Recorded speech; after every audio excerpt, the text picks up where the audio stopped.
So today I saw that there was this article published in Big Think by this fellow, Key Takeaways. That has to be a pseudonym. Actually, his name is James Hannon. This article brought up that Tolkien and C.S. Lewis, both friends that they were and inklings that they were, both had flat earths in their myths. That's interesting that they both did. Well, I mean, but when you think about it, it's there. You know what I'm talking about? You don't. Yeah. When the Frodo took off for the Grey Havens, I just kind of picture a boat going out to the end of the world and then just kind of drifting off, like, you know what I'm talking about, falling off the edge of the world, you know?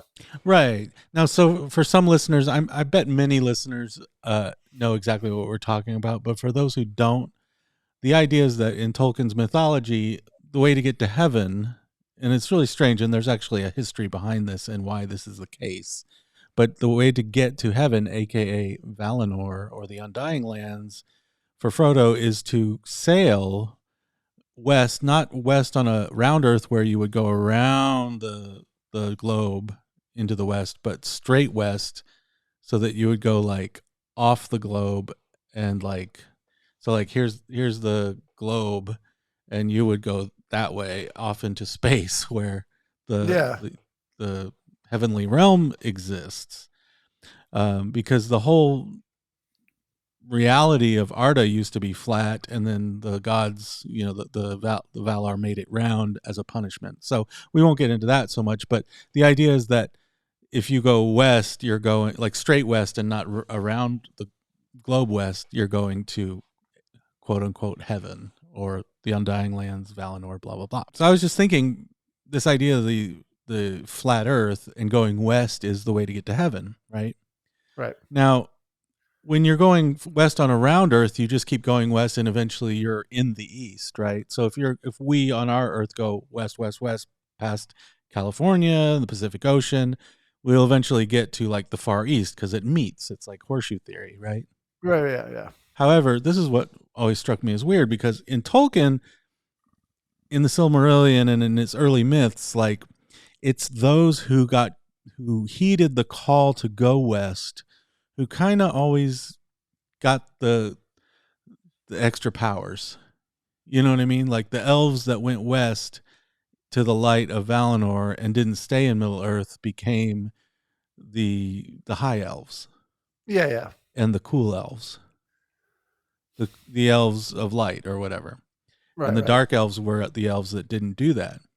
And Tolkien just always had this kind of westward looking, like, as long as you go west, everything cool's always in the west, and so you go west to Valinor, and that's where all the good stuff is, right? Now, Tolkien wanted to live in America. He really wanted to go to California. I want to go to California.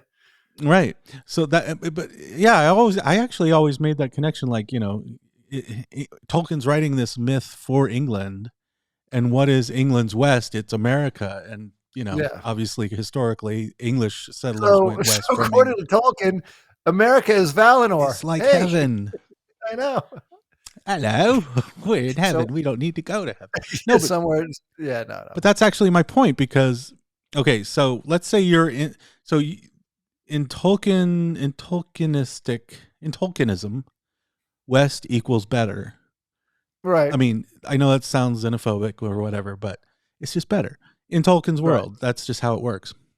Now, on a round earth, you can only go so far west. Right. And it becomes ridiculous. But like on a flat earth, on a flat plane, you could always go farther west.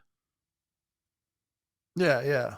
So what if you're like Manwë in the halls of in like Valmar, and you're in Valinor, and you're like, we're in the west, and then someone comes along and says, okay, so here, you know where I'm going with this? So he Manwë grabs Alwë, right? And he's like, did you see this? We're west. Now, if we want to go a little bit more west, it's even better. What do we do? We go ahead. No, I'm going to build more land. So that way, if we want a little bit push over the cliff, we can go more west. Let's go more. It's this 11.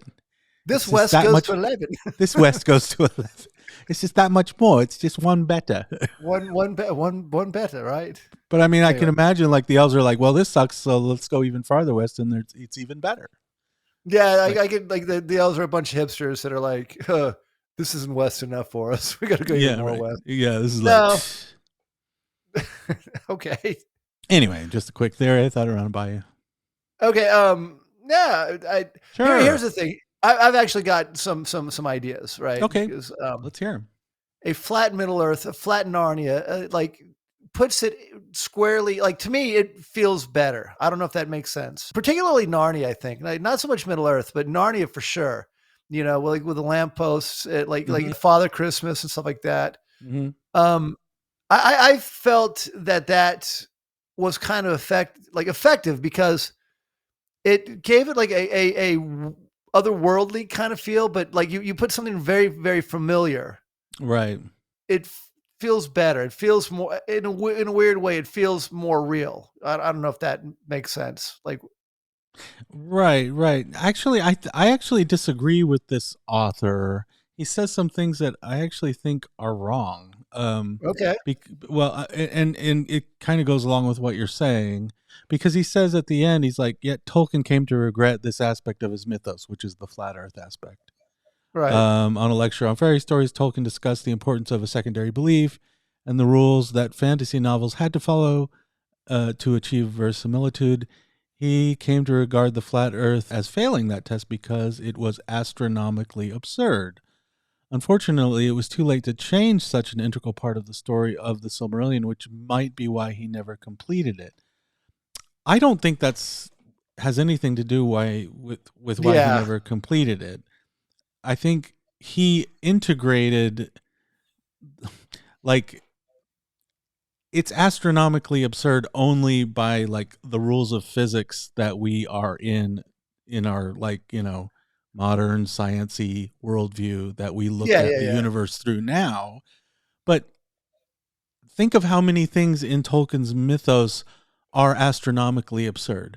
Like, it's not just the flat earth going to Valinor straight and not round. Yeah. I mean, he had the two lamps that became the two trees that turned into the sun and the moon. Nothing in his mythos, like, you know, he has in the legend of Arendelle. Arendelle going out just gonna bring that up. And being a star. Yeah. Like, none of that is astronomically correct. And he would be the first person to say it's right that it shouldn't be, because we're talking about myth and fairy. We're talking about fairy stories here. Yeah. So, but I just thought that was an odd thing to say for this author. Yeah. But the thing is, like, for me, like the end of the Third Age, right? Mm-hmm. And the way that Tolkien describes it, like, you know, in the extent, like in his other works, and it's like, it's the age of man, right? All the elves like go away. Like, magic is basically leaving the land, right? Like the elves are gone, and now it's becoming the world we know. Right. Yeah, I mean, in that aspect, I think the flat Earth for the first, second, and third age are fine. You know what I'm saying? Well, I don't think it made it into the Third Age, but it was, didn't it? Because it was after the fall of Numenor. It's like because of the Grey Havens, right? Right. Because of how, you know, they're basically sailing off the edge of the earth, for lack of a better analogy or whatever you want to call it. Like I said, the flat Earth works for me, and then it just kind of, you know, it like that magic's gone. Well, I agree, and it's funny because again, I'm hitting this distinction that all tale tellers bump up against when they start to tell a story. Because first of all, let's get like cutting to the chase. I think the story that we tell ourselves of the universe is largely a tale that's metaphorical to begin with. For instance, like the whole Big Bang Theory. Like, we say, oh, the Big Bang Theory, that's like real science, right? Right. But even that is just an image that we put in our heads to explain something that probably didn't resemble the image we hold in our heads of a Big Bang. It wasn't like an explosion. Yeah. You know what I mean? So like growing up, I was like, oh, Big Bang, there was this big explosion and all the galaxies rippled out or whatever. But that is just a convenient story. Right. So and this article kind of goes through several stories like that the Vikings told, that they lived on a disc. Like I don't know. I'm just very like open-minded when people tell a story, that they're telling a story that works in like certain parameters. Yeah. And if it works in those parameters, it could be a disc-shaped Earth, it could be a flat Earth, It could be a ring-shaped Earth. it could be a banana-shaped Earth, but it doesn't mean like it doesn't mean that it has to like be less or a lie or somehow insufficient if it doesn't take on all the science that kind of inform our current view of like the way the planets work together or whatever. It's like, this is a myth. It runs on its own logic, and that's why it's part of its beauty. It's part of its charm to have like elements that don't quite mesh with how we see the world in like quote unquote reality or whatever. Yeah, exactly. And I think honestly, if you were to ask, like a casual reader of Lewis or the Chronicles of Narnia or the Lord of the Rings, hey, what bothers you most about these stories? They probably wouldn't be like, you know what, the Earth's flat. Right. Yeah, it's almost not noticeable. Obviously, I mean, like when you're reading The Lord of the Rings anyway, it never comes up really. It's only the larger, myths in which it's like presented as flat or whatever. Yeah. And even then it's like a long time ago. Yeah. And again, it's like I can kind of see where maybe Tolkien would get hung up on that a little bit, Yeah. I wish he was here. We could pick his brain about like, this guy made it sound like you couldn't finish the Silmarillion because, oh man, I made it into a flat Earth, and that's just silly. Like, dude, there's so many silly things in his world that are that do not mesh with current like science. It's like, do you remember when Godzilla came out, the one starring Matthew Broderick? Yeah. And they didn't give Godzilla radioactive breath, right? Like that big iguana thing, because like it's like it wouldn't have been believable.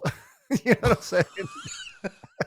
Like it's not scientific. It's like, but a big Godzilla creature is believable. So my point is like people who create stuff get hung up on the weirdest.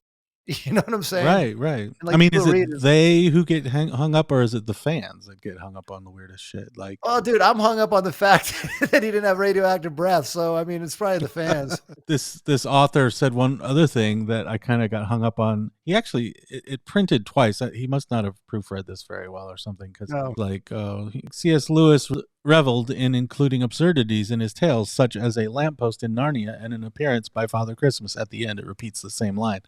Right. Whatever. But again, like, I mean, Tolkien might have poo-pooed the lamppost in Narnia as being like, oh, that's too Victorian. Narnia is supposed to be more of a kind of medieval realm. You know, like a street light lamppost is like a Victorian innovation or whatever. But dude, Tolkien, you had like 2 lamps lighting your entire universe. Right. Ormal and Elune, like in the first age, before they got knocked down by Melkor. Right. So, but I think to the hand. But I think C.S. Lewis's lamppost was a lamppost from England, World War II era England. Or yeah. Right. Yeah, I mean around that area, like early 20th century. But the thing is, for me. But hold on, real quick. Don't forget that.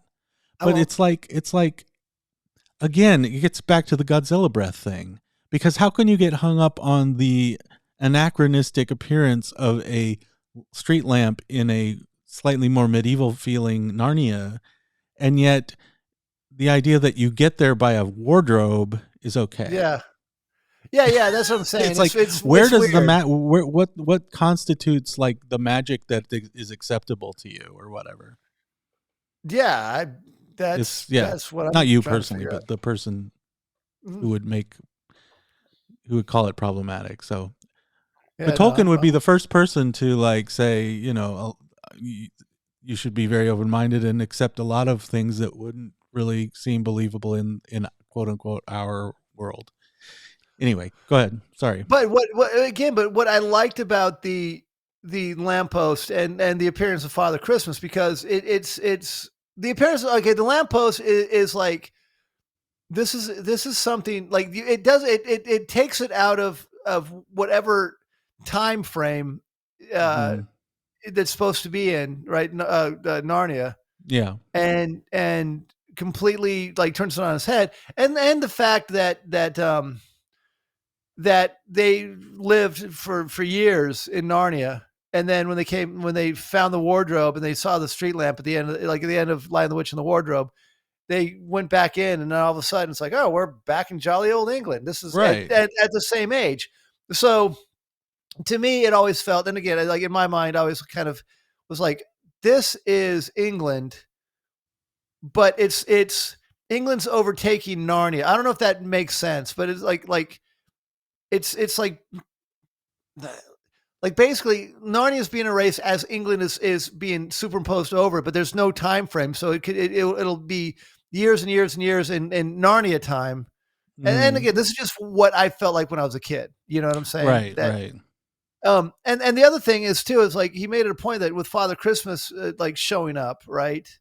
And again, maybe they're doing that for the like as a child's tale, but it's like, look, good is coming back to Narnia. The White Witch, she's losing her power, and things are gonna turn around and get better. I mean, and again, as a child reading this, and even as an adult when I read it, it's like, oh, I kind of like that touch. It gives a Right. sense of familiar. It ties in the two worlds that Yeah, there very needs well. to be some overlap. And granted, again, in Tolkien, there are again like anachronistic things, like the appearance of, like we've talked about, like golf, and Yeah, like yeah, there's yeah, sofas, and doesn't even have like a pocket watch or so. There's something in The Hobbit. I can't remember what it was, but there's like, well, that seems odd that he's yeah, talking yeah, about like missing his train or a pocket watch or something like. yeah, yeah. You know what I'm talking Well, about? this is his pocket handkerchief. I don't know if he said anything about a Pocket watch. handkerchief. There's certain things that seem very kind of Victorian. Yeah, yeah. I'll have to look it up, To me, but the biggest one is the fact that golf exists in Middle Earth. You know what I'm saying? So it would imply that there's golf courses in Middle Earth. You know what I'm talking? Like well, the whole because Shire I see as kind of yeah, like it's a big golf course. one big That's miniature golf why course. golf courses look like that, because it comes Yeah. from the Shire. But when you Wait, think about that, that is such a weird thing for Tolkien to like throw in there. The game of golf was invented. It's like, and that it's was never yeah. mentioned again. It's never mentioned again. It's not like I mean, think about it. Wouldn't it be great? Like if Gimli and Aragorn and like Boromir and Legolas were walking, and they're like, oh, so what's your handicap? You know? Because I mean, like, there's got to be right. golf courses in Middle Earth. Or like in one of those moments on Mount Doom where where they have one of those moments where they're like, you know, I can't believe it's come to this. If only I can be home by a nice simmering spot of tea, which is another Victorianism and Yes. a simmering pot of tea, and have my warm toes and smoking a pipe, which is another thing that wasn't in medieval times. And I wish I could go hit the links on a Sunday morning. One more time, just one more time. Or like they're like walking up Mount Doom. It's like, if we ever get through this, we could make a killer golf course over here. Imagine Mount Doom. It's like a par 18. But yeah, wasn't But it yeah, but Boror Took who cut the head off the Great Goblin? yeah, The but first but hole in but one. that's like the fact that Tolkien included golf in The Hobbit and it's like canon now, is just as anachronistic as a street lamp or a street post. Yeah. You know. Do you remember how Arendelle? Did you know what star he ended up becoming? Basically, it's a star that everybody, like all the ships are guided, like used to. Basically, with the North Star in modern day parlance, right? Is that Alpha Centauri? You But know, I no, can look. but I looked it up. Oh, So, okay, cool. well, actually, I didn't have to look it up. I thought it was Venus, the morning star, and according to the internet, I was right. It was Venus, right? Okay. And this actually is the surface of Venus, reached by a Soviet lander in the 70s. Did you know that the Soviets landed on Venus? I do now. Well, what if, speculating here. See, the thing is like it was so hot on the surface of Venus that this lander did not last very long, just a few minutes, enough to snap this picture. Right. But in the very far background, I'll just magnify it. You can kind of see it. What is it? It's it's Vingalot, Arendelle's ship. Look at that. It's crashed on Venus. That's how he got there. See, it's like look here. This is unzoomed. Unzoomed. Now zoom it in. Yeah, it's there. It's crashed land. Yeah, obviously. It's uncanny. It's uncanny. Yeah, so it's proof Arendelle didn't actually make it to Venus. He just see. It's all real. Speaking of the straight path, I want to bring this up. Okay. So this is like this is what most people think of as like our solar system. Right. Because actually, like historically speaking, and modern day flat earthers have this debate. But historically speaking, I think it's the fact that the sun was at the center of our solar system. Right. That question, whether or not the Earth was at the center of the system or the sun was at the center of the system, that was actually more of a more important question than whether or not we live on a flat surface, basically. Yeah. Because when Copernicus and later Galileo basically theorized that getting back to the heliocentric model where the sun was at the center, that was, heresy basically in terms of in the eyes of the Catholic Church, where the Earth was supposed to be the center. Anyway, most of the time when we look at models of the solar system, we think of it as looking like this, like the sun at the center. And it is of our system. But if you look at it in 3 dimensions, it looks more like this, which something I just thought was kind of interesting. Because our sun is not stationary, it's like traveling through space. Right. So it's weird because when I see that and I'm like, oh, this is a star that's like actually shooting through space, it actually reminded me of Arendelle. Yeah. Like, oh, look, it's Arendelle. He's on his little journey through space. Yeah, there's so many other stars, right? It's crazy. It's crazy. So that star is like going. So our sun, that star, is going through space, and it looks. That it's going through space, and in this little diagram or video, it looks like it's going straight. Right. But it's actually not going straight. It also is orbiting the Milky Way galaxy. It's crazy. Yeah. So it's doesn't that just make you feel so insignificant? like really? Right. I'm worried about paying bills. It's happening. Right. It's happening exactly. Like you think, okay, you look at the sun; it's circling our Earth, but actually it's actually the Earth's rotation that's giving that's making it look like, obviously it's the Earth's rotation that makes it look like the sun is circling our Earth, right? But the sun is basically staying in the center of our solar system, right? So you think, oh, it's nice and stable. It's nice and stable, set right there in the center, but actually it's speeding through the universe or speeding through the galaxy, circling the center of the galaxy. And you're thinking, well, at least the galaxy is something that's central and stable. But no, that galaxy, I looked it up. The Milky Way galaxy, our spiral galaxy is itself traveling through space, and it will smash into the Andromeda galaxy in like 5 billion years. Oh, can't wait. And I was like, that doesn't seem like that far away.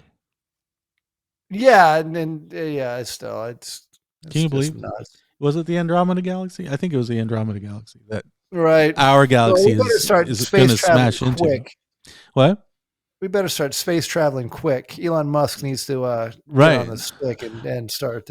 I thought you were going to say we need to go, like, get our savings out of the bank quick. Yeah, no, I don't know. No. Guns, gold, and ammo. Yeah, it's all feudal, dude. It's all feudal. It's like if you can't even like doomsday prepper that. Where are you going to hide in space? You know, this kind of stuff. It's like it gives me like two feelings at the same time. On the one hand, I feel like, oh, who's in control of this crazy spaceship? We're going to smash into the Andromeda galaxy, and it's all for nothing. But then I look at this. It's like, wow, that's like a spirograph. That's like a spiral. That's cool. No, but then I look at the same thing, and I'm like, in all this infinite nothingness of crazy, space and fire and black holes and just infinite space, you have a wife and a child, and it's like this precious thing that's like so rare, So it just also, on the one hand, it makes life less meaningful, and yet it also makes life more meaningful or something. Yeah. Not to get all deep and shit, but I think actually what it does, it makes you like not sweat the small things to sound like a Hallmark card. You know what I'm saying? Exactly it. Don't sweat the small stuff.